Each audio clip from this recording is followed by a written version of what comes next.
बिस्मिल्लाहिर्रहमानिर्रहीम अस्सलाम वालेकुम। I am Taranaz and welcome back my channel pillow food secret. Allah ताला बरकत दे आपके खानों में, ख़जानों में और आपकी आल औलाद में। देश में रहें, प्रदेश में रहें, अल्लाह ताला आपको अपने हिफ्ज़ अमान में रखे। Today I share with you very tasty dal chawal recipe. After watching this video आपकी लंच या डिनर बनाने की टेंशन हुई ख़त्म, क्योंकि आपने सोच लिया होगा कि आज ही दाल चावल बनाने हैं।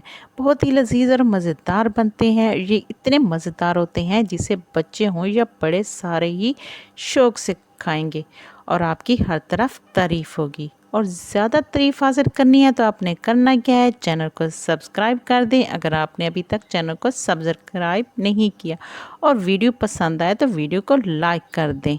तो चलें जी, ये रेसिपी बेहतरीन सी रेसिपी आपके साथ शेयर करते हैं। चलें जी, स्टार्ट लेते हैं इस रेसिपी का।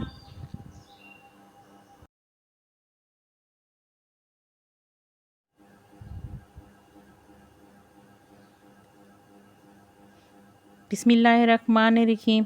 तो अपनी रेसिपी स्टार्ट करते हैं। तो आपने दाल चावल बहुत दफ़ा बनाए होंगे और बहुत ही बेहतरीन बनते होंगे, लेकिन आज आप मेरे तरीके से बनाएं।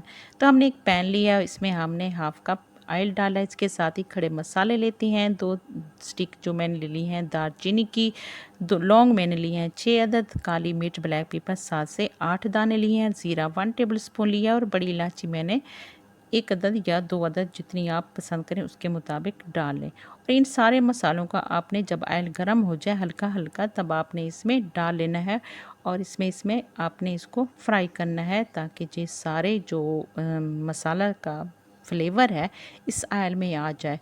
और तो आपने थोड़ी देर इसको इसमें पकाना है। इसके बाद ही जब ये थोड़ी देर पक जाए, इसका सारा फ्लेवर ऑयल में आ जाए, तब आपने प्याज लेना है। और एक मैंने बड़े साइज़ का प्याज लिया है और इसको फाइनली चॉप्ड कर लिया है।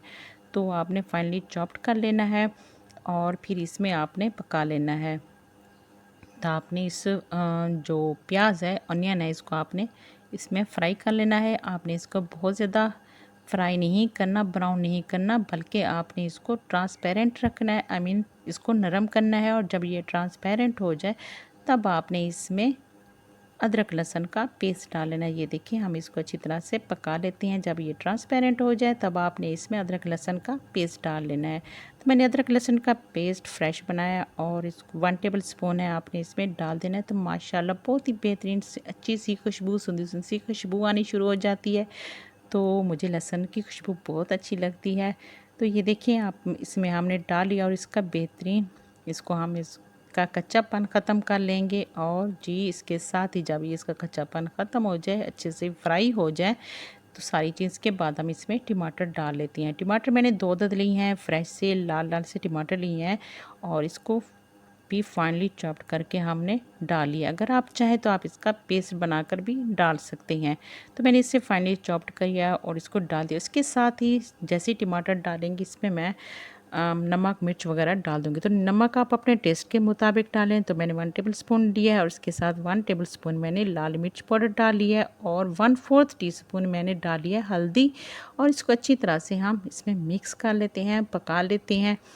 और इसको अगर आपने मज़ीद बेहतरीन कलर देना है तो आपने इसमें प्यारा सा रेड कलर देना है, तो आपने इसमें पापरिका पाउडर डाल देना है, आई मीन कश्मीरी लाल मिर्च डाल लेनी है, या फिर कोई फूड कलर आपने डाल देना है। तो माशाल्लाह बहुत ही बेहतरीन इसका कलर आ जाएगा। इसके साथ ही मैंने इसमें कुटी लाल मिर्च डाली है 1/2 टीस्पून।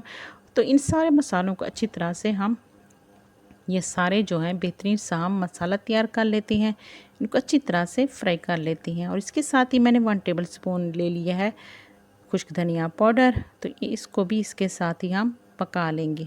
तो ये देखिए, माशाल्लाह हमारा बेहतरीन सा जो मसाला है तैयार हो गया है। इसके बाद मैं लेती हूँ 300 ग्राम मैंने लिया है कीमा लिया है, और मैंने चिकन का कीमा लिया है। अगर आप चाहें तो बीफ या फिर मटन का कीमा भी इस्तेमाल कर सकते हैं।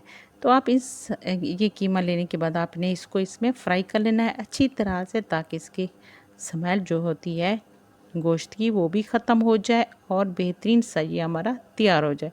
और थोड़ी सी जब ये हम 3 से 4 मिनट इसको अच्छी तरह से भून लेंगे, इसके बाद हम इसमें डाल लेंगे 2 टेबल स्पून हम इसमें डालेंगे दही।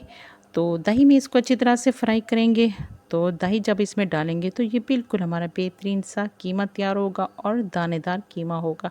तो ये देखिए माशाल्लाह, इसके साथ ही इसमें हम ये देखिए 2 सब्ज़ मिर्च डाल लेते हैं। अच्छी तरह से हमने इसको फ्राई कर लिया है, क्योंकि हमने दही डाला है तो इसलिए पानी छोड़ेगी। और फिर जी ये देखिए माशाल्लाह, हमारा जो पानी भी इसका खुश्क हो गया है और तेल अलग हो गया है।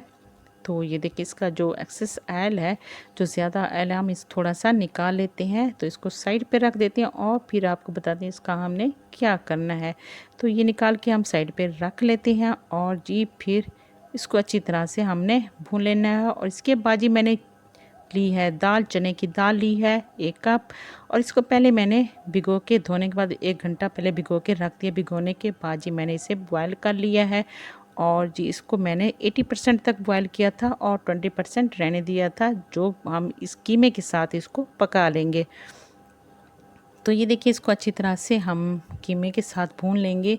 और भूनने के बाद इसमें हम 1 कप हम पानी डालेंगे और मज़ीद इसको पकने के लिए रख देंगे, ताकि ये अच्छी तरह से टेंडर भी हो जाए। और अगर आप इसका थोड़ा सा शरबत चाहते हैं या फिर थोड़ी सी पतली चाहते हैं दाल को, तो भी बना सकते हैं। और रोस्टेड बनाना चाहते हैं तब आप इसको फुली रोस्टेड भी रख सकते हैं। इसके बाद जी आ जाते हैं हम अपने चावल की तैयारी हमारी करते हैं। चावल के लिए मैंने पैन लिया और इसमें 3 से 4 टेबलस्पून मैंने ऑयल डाल लिया। इसके बाद जिसमें हमने ज़ीरा डाला है, 1 टेबलस्पून मैंने ज़ीरा डाल दिया है। 2 मैंने सब्ज़ी इलायची ली हैं, 6 से 7 मैंने इसमें लौंग डाल ली हैं। तो इसका भी फ्लेवर इसमें आ जाएगा। तो हम इसको अलग से बॉयल नहीं करेंगे, बल्कि इसी पानी में इसको पका लेंगे। तो इसका पानी हम गिराएंगे नहीं, बल्कि इसी पानी में इसको डन कर लेंगे और अलग से हमने इसको नहीं पकाना। तो ये देखिए जब पानी में बॉयल आ जाए, आपने इसमें नमक भी डाल लेना है। नमक आप अपने टेस्ट के मुताबिक डालें। और मैंने 1 गिलास चावल लिया है और इसको अच्छी तरह से धोने के बाद, साफ़ करने के बाद धो लिया था और इसे 10 मिनट तक मैंने भिगो के रख दिया था। और भिगोने के बाद ही अब इसमें हम डाल लेते हैं और इसको पकने के लिए रख देते हैं। तो अब इस दौरान आपने फ्लेम मीडियम टू हाई रखनी है और इसके बाद आपने मीडियम टू लो कर लेनी है। तो 3 हमने सब्ज़ मिर्च ली हैं, 3 अदद, वो डाल लेते हैं। इसके साथ इसके ऊपर हम ऑयल डाल लेते हैं, क्योंकि इससे हमारे जो राइस हैं शाइनी से हो जाते हैं और आपस में जुड़ते नहीं हैं। तो इसके बाद इसको हम 10 मिनट का दम देंगे और दम के बाद जी माशाल्लाह हमारे जो राइस हैं बिल्कुल तैयार हो गए हैं। बहुत ही बेहतरीन से खिले खिले वाइट से हमारे जो राइस हैं बिल्कुल तैयार हो गए हैं। तो आपने इनको इस दाल चावल को ज़रूर ट्राई करना है। इसके साथ ही हमारी जो दाल है ये भी डन हो गई है, ये भी पक तैयार हो गई है। और जो हमने रखा था अलग से निकाल के ऑयल रखा था, वो भी इसके ऊपर डाल लेते हैं। और इसके साथ ही कटी हुई सब्ज़ मिर्च भी इसके ऊपर डाल लेते हैं। बहुत ही बेहतरीन सी खुशबू भी आती है और दिखने में भी खूबसूरत सी लगती है। इसके साथ इसके सब्ज़ धनिया और थोड़ा सा मैं पुदीना कट करके डाल लेती हूँ। और जी इसके बाद जी करते हैं इसकी प्लेटिंग। तो प्लेट में इसको सर्व करते हैं। तो हम सबसे पहले प्लेट में राइस निकालते हैं। ये देखिए हमने सैलेड भी काट के रख लिया है, रायता बना लिया और उसके साथ दाल, कीमा दाल भी हमारी बिल्कुल जी तैयार है। अगर आपने अलग से दाल के साथ नहीं खानी तो आप अलग से भी कीमा दाल जो है बना के खा सकते हैं। मतलब अलग से चपाती के साथ, नान के साथ या पराठे के साथ आप इसको खा सकती हैं, या मेहमानों को सर्व कर सकती हैं, या लंच और डिनर में आप अपने लिए बना सकती हैं। तो माशाल्लाह बहुत ही बेहतरीन बनती है। तो हमने चावल के साथ दाल रख ली है, रायता रख लिया है। तो चलें जी इसको ट्राई करते हैं। तो ये रायते के साथ, दाल के साथ चावल को मिक्स करते हैं तो माशाल्लाह हमारे बेहतरीन से, लजीज से, मज़ेदार से ये दाल चावल बिल्कुल तैयार हो गए हैं। तो आपने इस तरीके से आज मेरे तरीके से बनाना है तो आपको बहुत पसंद आएंगे। आपके बच्चे बड़े सारे ही शौक़ से खाएंगे और आपको लंच या डिनर में बनाने की टेंशन ख़त्म हो जाए और आपने ये बनाने और इंजॉय करने हैं। तो ये देखिए माशाल्लाह बहुत ही खूबसूरत लग रहे हैं और बेहतरीन हमारे टेस्टी से तैयार हुए हैं। तो आपने ज़रूर ट्राई करनी है और वीडियो को स्किप करके नहीं देखना, फुली वीडियो वॉच करनी है। छोटी छोटी बातें होती हैं, छोटे छोटे टिप्स होती हैं और जो पूरी अगर रेसिपी आप पूरी फुली देखें तो आप अपने लिए बेहतरीन सी रेसिपी जो खाना बना रहे हैं रेसिपी को देखकर बना सकते हैं। तो और वीडियो को चैनल को सब्सक्राइब करना है और वीडियो को लाइक कर देना है। तो चलें जी, फिर मिलते हैं बहुत अच्छी और ज़बरदस्त सी रेसिपी के साथ। अपना ख्याल रखिएगा। अल्लाह हाफ़िज़।